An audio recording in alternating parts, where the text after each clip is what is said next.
Today, I had the pleasure of meeting with the External Affairs Minister, His Excellency Dr. Jaishankar, to discuss how we can strengthen multilateral cooperation on global issues, given the current global headwinds. We are witnessing growing geopolitical tensions, increasing fragmentation and pressure on the three pillars of the United Nations: peace and security, development and human rights, and even direct attacks on the UN Charter. Yet we also see that no country, regardless of its size or strength, can address today's complex global challenges alone. From climate change and global health pandemics like COVID, to the global economic impact of wars as seen with the Russian invasion of Ukraine or the closing of the Strait of Hormuz, what happens in one part of the world affects everyone, everywhere. Therefore, complying with international law and the delivery on the Sustainable Development Goals is not optional, but in the interest of all of us. The Charter of the United Nations is our common life insurance. As President of the General Assembly for this 80th session, therefore, my key priority is to defend the Charter and the international rule of law. In this regard, I also called for a cross-regional alliance to support multilateralism and the United Nations. This is why I have traveled to India, one of the world's biggest democracies, and its continued leadership and partnership for multilateralism is central in these times. Its steadfast commitment to the Charter and the rule of law is a guarantee for peace for all of us. As one of the founding members of the United Nations, India has played a critical role throughout the organization's 80-year history and across all three pillars of the UN Charter. Since 1948 on peace and security, India has contributed more than 300,000 troops to more than 53 missions. More than 184 Indian peacekeepers have made the ultimate sacrifice in service of global peace. As a champion for the SDGs, the Sustainable Development Goals implementation, India leads in South-South cooperation, for example, by the Indian UN Development Partnership Fund, to specifically support least developed countries, landlocked developing countries, and small island developing states in their pursuits to the SDGs. And at a time where there's a backlash against human rights and women's rights, it is important to remind people that both human rights and women's rights have been embedded in the UN since the beginning as a foundation of peace and development. As a great female Indian leader, Dr. Hansa Mehta ensured that the Universal Declaration of Human Rights from 1948 reads not only all men, but all human beings are born free and equal. This steadfast commitment to the three principles, especially also to human rights, is even more important in a time where we undertake the selection and appointment process of a new Secretary General, a position that has never been held by a woman in the organization's 80-year history. In this process, which we just started in New York, and you might watched it on UN Web TV, we are looking not only for the next head of the unique multilateral organization of the United Nations. It's not only a simply task of administration decision, but the selection of the next Secretary General is a statement of intent that will shape the direction of the world's unique multilateral organization and demonstrate whether the United Nations truly represents the more than 8 billion people we serve around the world in all its diversity, and of half of which are women and girls. While the UN is indispensable, it has to reform itself to be more efficient, more agile, and avoid duplication to better deliver on the ground and meet the challenges of the 21st century and beyond. In this regard, I was pleased to meet with the UN resident coordinators and UN country teams of India and Bhutan to discuss how we can use the UN 80 reform to strengthen the work they are doing to support countries in achieving their development goals. Because whether we truly serve all the people will be determined not only in New York or Geneva, but primarily whether we are improving the lives of people in communities around the world, especially also here in India, where 1/6 of the world population lives. And I really commend also the work of the more than 20 UN agencies here in India to deliver every day on the implementation of the SDGs. This underlines that the UN is needed every day, even though we are facing intense challenges. No single day would the world be better off without the United Nations.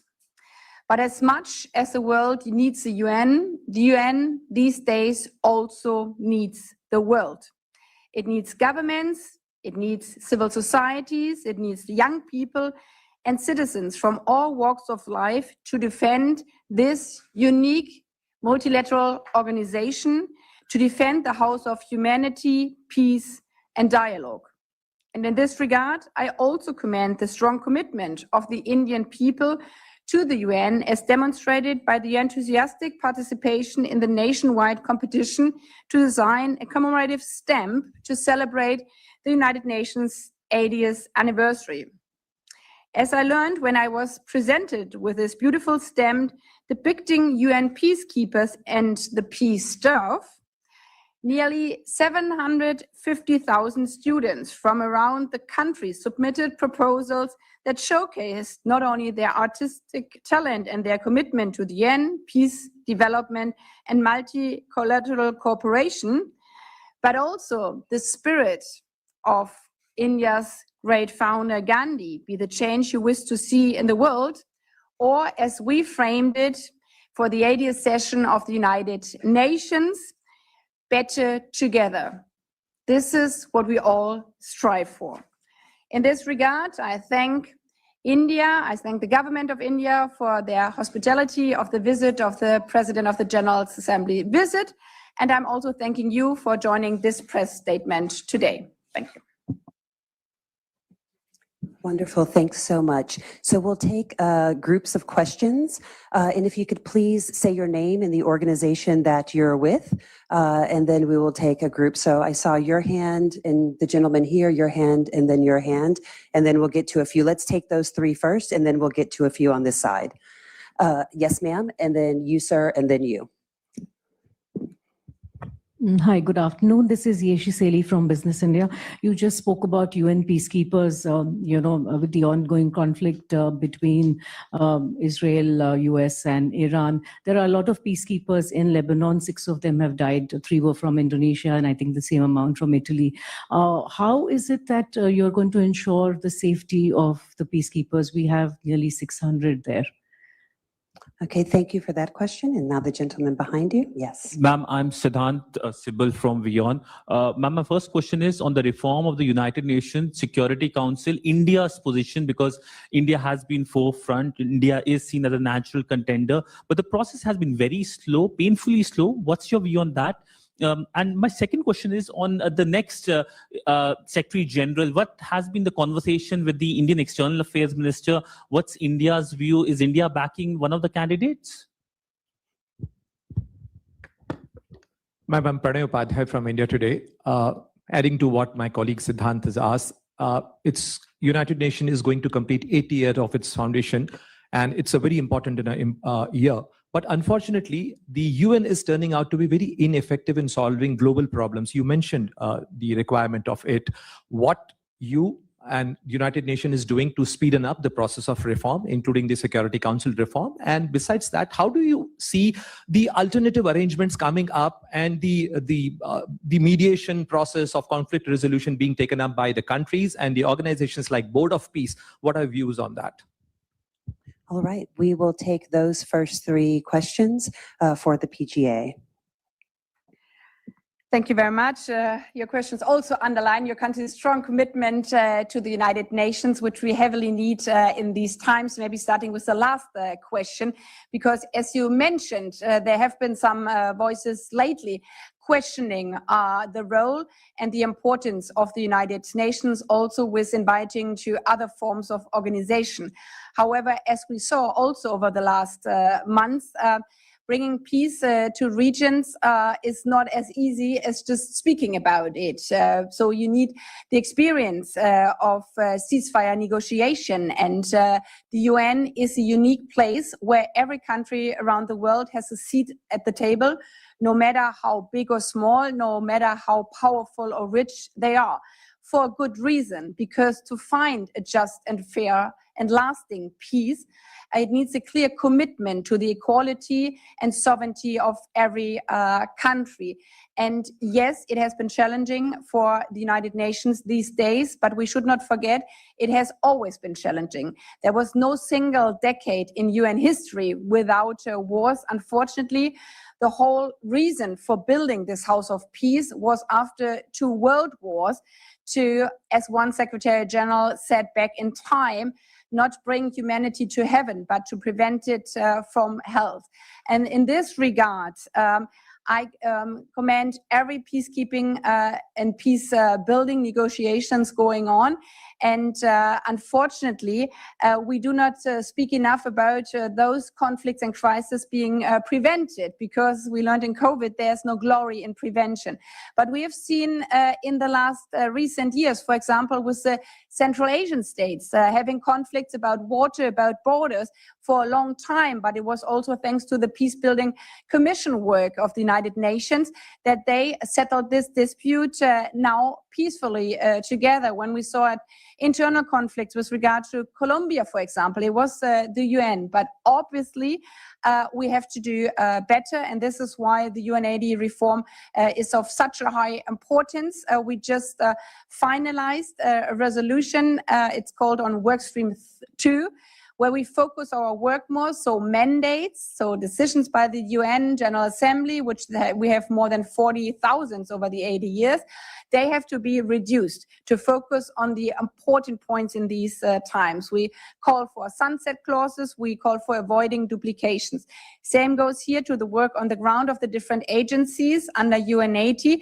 We are discussing mergers of agencies to more focus on their work to avoid duplications in the field. To the questions with regard to the first one and peacekeeping in relation to the war in the Middle East. Every effort to come to a ceasefire is highly needed, not only because the blockage and the attacks on the Strait of Hormuz are affecting every part around the world. Oil prices are going up, fertilizer prices are going up. One country has even declared a state of energy emergency, but also because, as you mentioned, it overshadows the devastating situation for the people in Gaza. The humanitarian situation in Gaza is still heartbreaking. We are seeing in Lebanon 1.3 million people being displaced. We have seen the attacks on peacekeepers in Lebanon. The Secretary General and myself, we strongly condemned any attacks on UN peacekeepers. It's a commitment by all member states of the United Nations to ensure the safety of peacekeepers, especially as people from all around the world commit their work, their life for the peace of other countries, and therefore the security is of highest importance. And the work from the UN on finding not only a ceasefire but a peaceful settlement of this conflict is our utmost responsibility. With regard to the second question, and the Security Council reforms. This has been a debate going on for more than 17 years. As we all know, it is in the charter that 5 member states do have a special responsibility and also a right to veto. However, it comes with the responsibility to stand up for peace and security. And given the situation that also P5 members are in attack of the Charter of the United Nations in these times, the discussions about the reform of the Security Council has also increased. I appointed 2 co-facilitators to lead this process. Different proposals are on the table.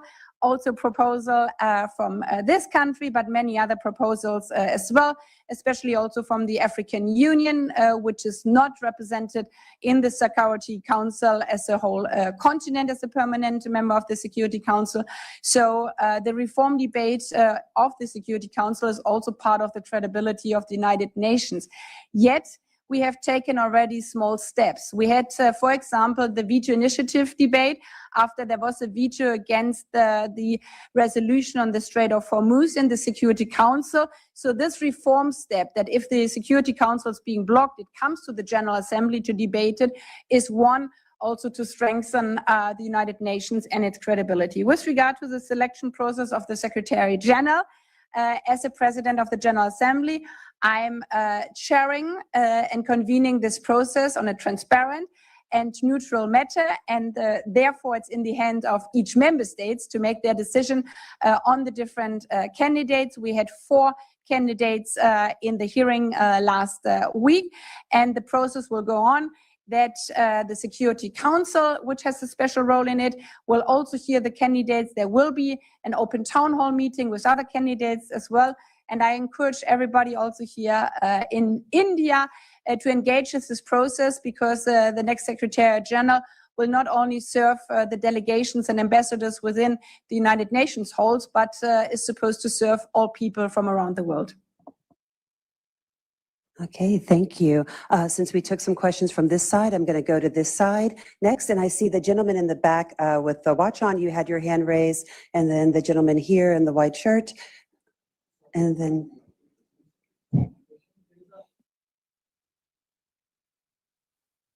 Hello.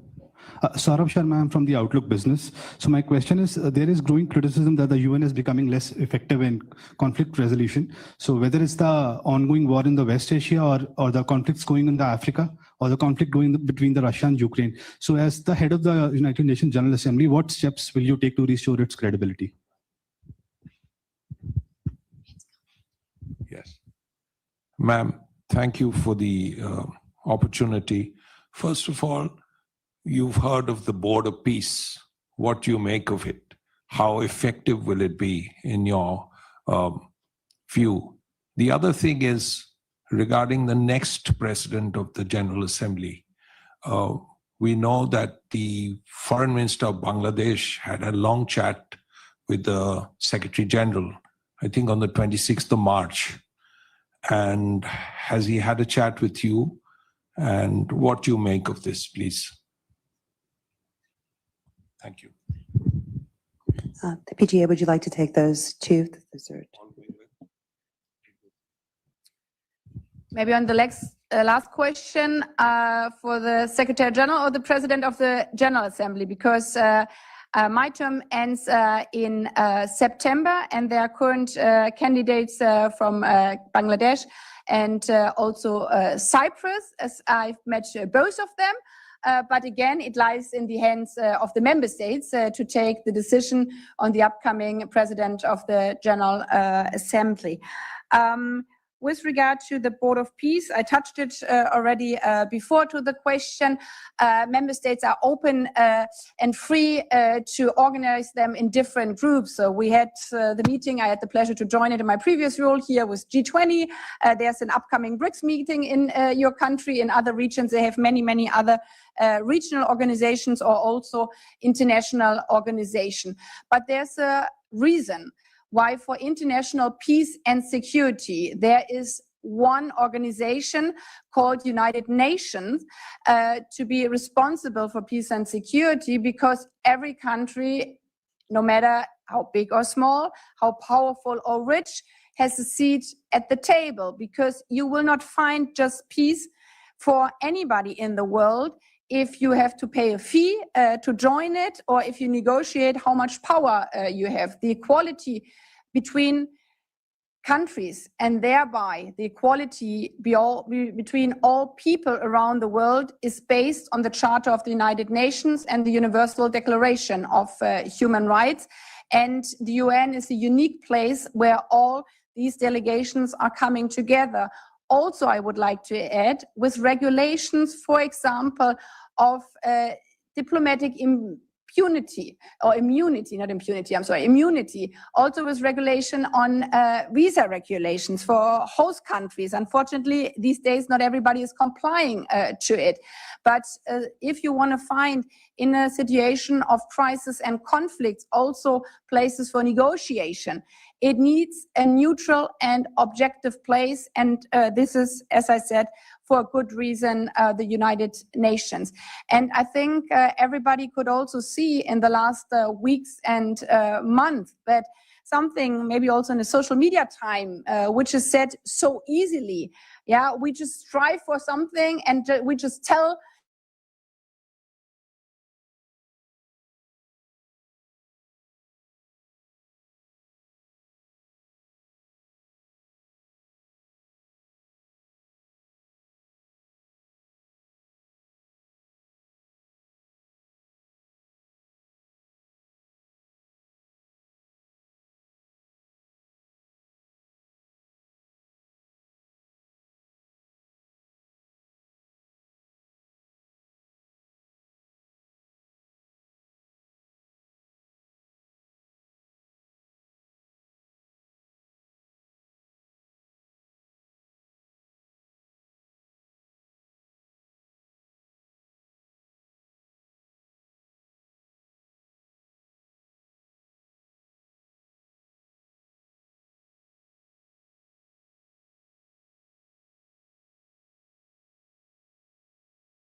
totally right that in the given time we have challenges with regard to finding peace and also ceasefires in conflict and crisis situation.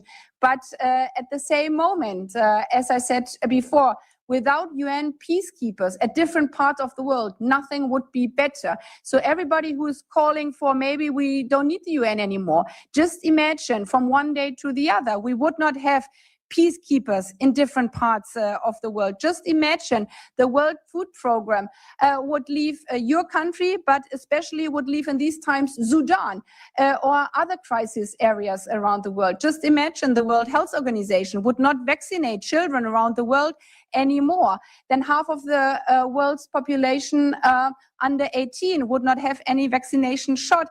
And even for the most developed industrialized country, I think nobody would dare to even enter in an airplane, because also the safety of aviation is regulated by a sub-body of the United Nations. So this is why, besides all the shortcomings we are obviously facing also with regard to the work of the UN, no single day would we better off. On the other hand, as the UN is so strongly under pressure, we have to do better. And this is why we have to reform on the different agencies. This means looking where do we find duplication, and we do find duplication. For example, in a situation where many people are being displaced because of conflicts or crisis or natural disasters, many organizations are doing identification, but it doesn't need 3 or 5 organizations doing the same thing. So we have to look how we can simplify these processes. We are also looking at, the Secretary General especially, how to reduce the oversight's cost with regard to administration, but also technical assistance, especially also in Geneva and in New York. In a digitalized time, we don't have to have hard copies of all the printed materials anymore. So we can be way more efficient in using modern technologies with regard to costs of conferences. However, again, if we want to serve all people, we have, for example, 6 official UN languages. And this really depends also on human skills and not only on artificial intelligence to do translation. So we should not allow those who want to weaken the UN to weaponize the overdue reform process, but I call on member states especially and governments who believe in the United Nations to come up with supportive reform proposals to make this institution stronger and fit for the future and up to the challenges of the 21st century. Excuse me. This lady in the pink had a question, had her hand up, and this gentleman and this lady here. So if we could take that round. I'm sorry. Okay. Yes. No, I'm so sorry. She had her hand up. So let's give the mic to her. Ma'am, Mike, I have 2 questions, both on the subject of the presidency, the next president of the UNGA. Could you introduce yourself and your Yes, I'm Shikha Salaria from the Sunday Guardian and NewsX. My first question is about the withdrawal of the candidacy of Palestine. The Palestinian ambassador to India has made comments that in the past there has been pressure on the Palestine to withdraw from such high-profile candidacies. So what do you have to say to that? Number 2, ma'am, there have been 86 academicians, legal professionals, and politicians who have written to member states against the candidacy of the foreign minister of Bangladesh, Mr. Khalilur Rahman, and they say that he represents a civilian government which has systematically targeted a section of the population. What are your thoughts about that? Thank you.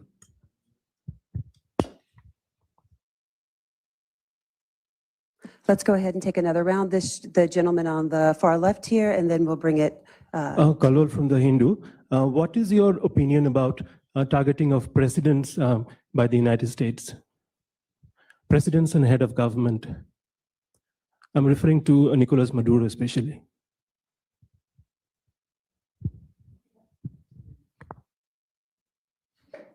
Good afternoon, Excellency. I'm Divya from Indian Express. You just had a meeting with External Affairs Minister S. Jaishankar and discussed West Asia crisis. So what were the specific discussions in that regard, and also about the role that India can play in global diplomacy? Thank you. Thank you. We'll take that round. Thank you very much. With regard to the first question, if you're calling to everyone to stick to the rules, we agreed. For me, it's very important that this applies in neutral observation to everyone and to all of the rules. And there are not only rules like the Charter of the United Nations, but there are also rules of procedure and internal rules for applications. And the rules, you mentioned the Secretary General process, but also the President of the General Situation. I had to defend the Charter quite often in my short term already. And based on this Charter, member states can question the different candidates in interactive dialogues. Also with the next PGA, I had it myself. It was a 3-hour-long interview by member states, and I can assure you that there have been also some very critical questions. So then at the end of these hearings on the different pillars, peace and security, sustainable development, but also human rights, every member state can make up their own mind, and my responsibility is to provide the space for every member state to ask their question open and freely. With regard to the withdrawal of candidates, it's the same. There have been withdrawals with regard to the position of the PGA or nominations which were expected, but then they weren't turned in. Same for the SG candidates. There has been also withdrawals from candidates who have been proposed before. But again, it's the decision by the candidates or by the countries who filed these applications or nominations beforehand.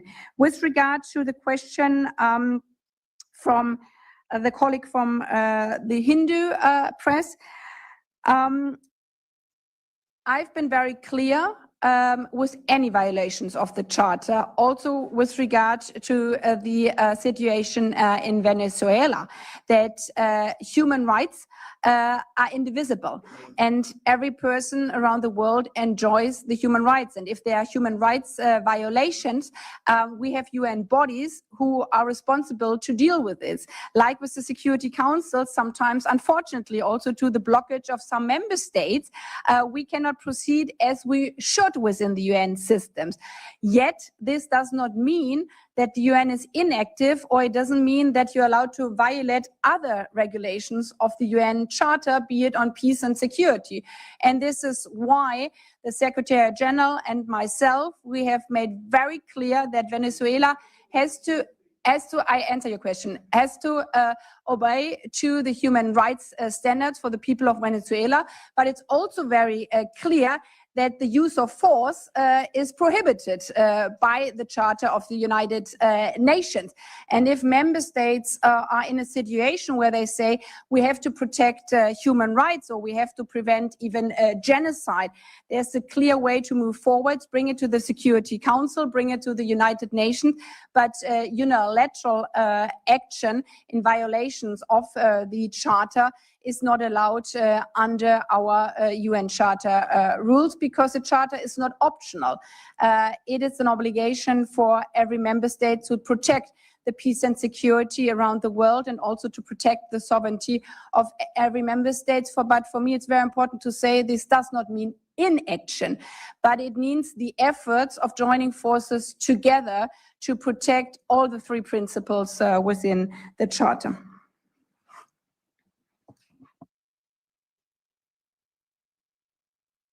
Oh, I'm sorry.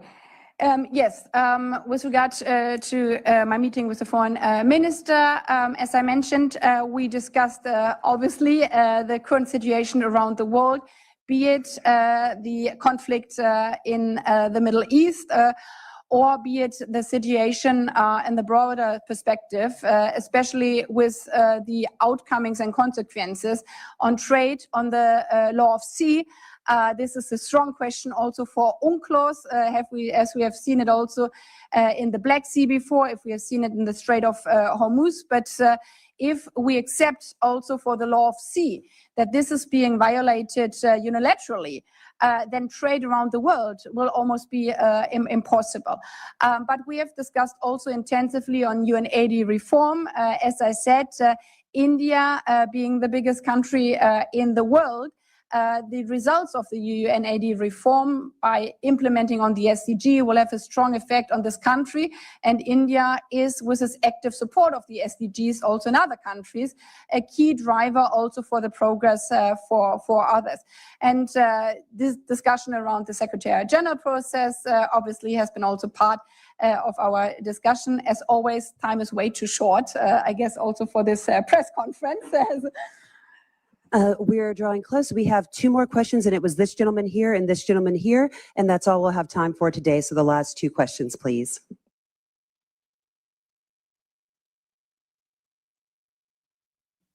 Good evening, Madam President. My name is Deepak Arora. I'm diplomatic editor with the Tribune Online. Welcome here.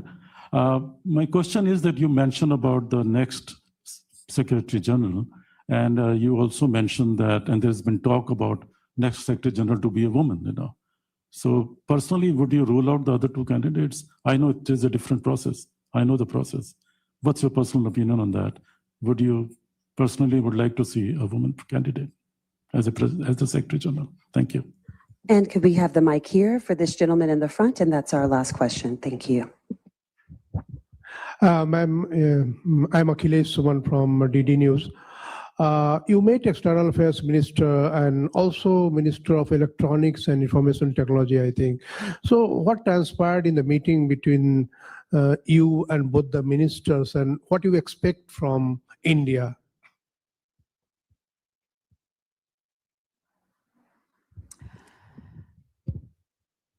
Maybe starting with the second question.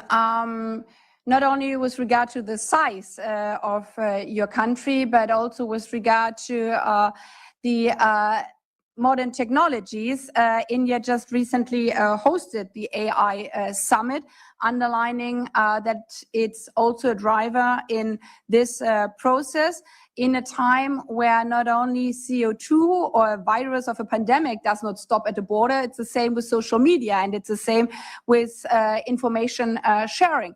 So again, it's in the interest of all of us to have a governance structure for artificial intelligence in these times, that the knowledge and especially the programming of the algorithm is not only dominated in a single or two or a few countries, but it's a shared knowledge of the citizens around the world. Not only with regard to knowledge, not only with regard to information sharing, but also with regard to protection. I guess all of you are having children, teenager children or grandchildren or friends of them, seeing online how this wonderful technology can be misused, also being and especially targeted against women and girls. If we look at deep fakes, for example, 96% of sexual related content is targeting women. So these systems are set up to disgrace or attack women and girls. So the backlash of women's rights has to be fought, especially against in the digital sphere. We also see apps which teach, again, teenagers how to commit suicide. So again, it's in the interest of all of us to find a regulation that serves the people and does not harm the people. And therefore, I also commend India's role here in this regard. And I'm visiting also with the ministers and actors in the digital space to hear what their efforts are going on. The next meeting will be in Geneva. So it's again a process which, in my point of view, can almost be done at a platform like the United Nations, because it provides that also very small countries will be included in the process. With regard to the selection of the Secretary General, as I'm the president of 193 very diverse countries, and I must say luckily so, because how boring would life be if we wouldn't be diverse, but if we would look and act and behave all the same. Yet these 193 member states all have to play to the same rules, because otherwise it would not a fair competition. And this also counts to the selection process of the next Secretary General. The member states set out some clear guidelines. One of them was that they called in unanimity, and in these times, to strongly nominate women. And therefore, as the president of the General Assembly, I'm reminding member states these days, if 193 member states strongly call on the nomination of women, that after 80 years, as we didn't have a female Secretary General yet, it would be really hard to explain at the end of the process why, again, there was no woman to be found in the world. And I heard it quite often before, I guess every woman here in the room as well. It was really hard to find a capable woman, but frankly speaking, we have 4 billion potential candidates around the world, women and girls, maybe not the girls if they are under 18. But this question is also a question about the credibility of the United Nations standing up for human rights, men and women human rights. And it will be very interesting, I can assure you, so it won't get boring over the summer. And if you want to be engaged in this process, not only that you can follow if there are more interactive dialogues upcoming, but also you can invite, or your government or institutions can invite the different candidates to present themselves also in this part of the world, because this will be also your next Secretary General. I thank you very much for your time this afternoon. Thank you. Thank you all.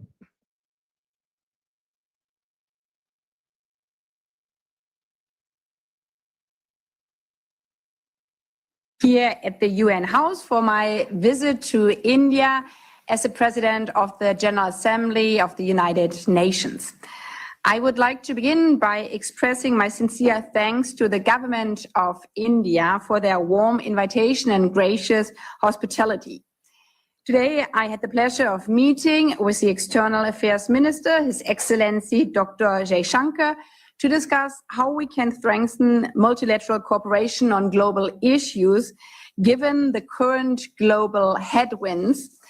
We are witnessing growing geopolitical tensions, increasing fragmentation, and pressure on the three pillars of the United Nations: peace and security, development, and human rights, and even direct attacks on the UN Charter. Yet we also see that no country, regardless of its size or strength, can address today's complex global challenges alone. From climate change and global health pandemics like COVID, to the global economic impact of wars as seen with the Russian invasion of Ukraine, or the closing of the Strait of Hormuz, what happens in one part of the world affects everyone, everywhere. Therefore, complying with international law and the delivery on the Sustainable Development Goals is not optional, but in the interest of all of us. The Charter of the United Nations is our common life insurance. As President of the General Assembly for this 80th session, therefore my key priority is to defend the Charter and the international rule of law. In this regard, I also called for a cross-regional alliance to support multilateralism and the United Nations. This is why I have traveled to India, one of the world's biggest democracies, and its continued leadership and partnership for multilateralism is central in these times. Its steadfast commitment to the Charter and the rule of law is a guaranteeing for peace for all of us. As one of the founding members of the United Nations, India has played a critical role throughout the organization's 80-year history and across all three pillars of the UN Charter. Since 1948 on peace and security, India has contributed more than 300,000 troops to more than 53 missions. More than 184 Indian peacekeepers have made the ultimate sacrifice in service of global peace. As a champion for the SDGs, the Sustainable Development Goals implementation, India leads in South-South cooperation, for example, by the Indian UN Development Partnership Fund to specifically support least developed countries, landlocked developing countries, and small island developing states in their pursuits to the SDGs. And at a time where there's a backlash against human rights and women's rights, it is important to remind people that both human rights and women's rights have been embedded in the UN since the beginning as a foundation of peace and development. As a great female Indian leader, Dr. Hansa Mehta ensured that the Universal Declaration of Human Rights from 1948 reads not only all men, but all human beings are born free and equal. This steadfast commitment to the three principles, especially also to human rights, is even more important in a time where we undertake the selection and appointment process of a new Secretary General, a position that has never been held by a woman in the organization's 80-year history. In this process, which we just started in New York, and you might watched it on UN Web TV, we are looking not only for the next head of the unique multilateral organization of the United Nations, it's not only a simply task of administration decision, but the selection of the next Secretary General is a statement of intent that will shape the direction of the world's unique multilateral organization and demonstrate whether the United Nations truly represents the more than 8 billion people we serve around the world in all its diversity, and of half of which are women and girls. While the UN is indispensable, it has to reform itself to be more efficient, more agile, and avoid duplication to better deliver on the ground and meet the challenges of the 21st century and beyond. In this regard, I was pleased to meet with the UN resident coordinators and UN country teams of India and Bhutan to discuss how we can use the UN 80 reform to strengthen the work they are doing to support countries in achieving their development goals. Because whether we truly serve all the people will be determined not only in New York or Geneva, but primarily whether we are improving the lives of people in communities around the world, especially also here in India, where 1/6 of the world population lives. And I really commend also the work of the more than 20 UN agencies here in India to deliver every day on the implementation of the SDGs. This underlines that the UN is needed every day, even though we are facing intense challenges. No single day would the world be better off without the United Nations. But as much as the world needs the UN these days also needs the world. It needs governments, it needs civil societies, it needs the young people and citizens from all walks of life to defend this unique multilateral organization, to defend the house of humanity, peace, and dialogue.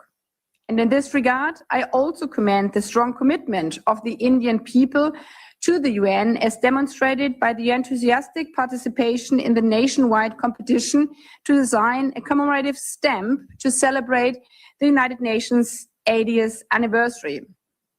As I learned when I was presented with this beautiful stamp depicting UN peacekeepers and the peace staff, nearly 750,000 students from around the country submitted proposals that showcased not only their artistic talent and their commitment to the UN, peace, development, and multilateral cooperation, but also the spirit of India's great founder Gandhi, be the change you wish to see in the world, or as we framed it for the 80th session of the United Nations, better together.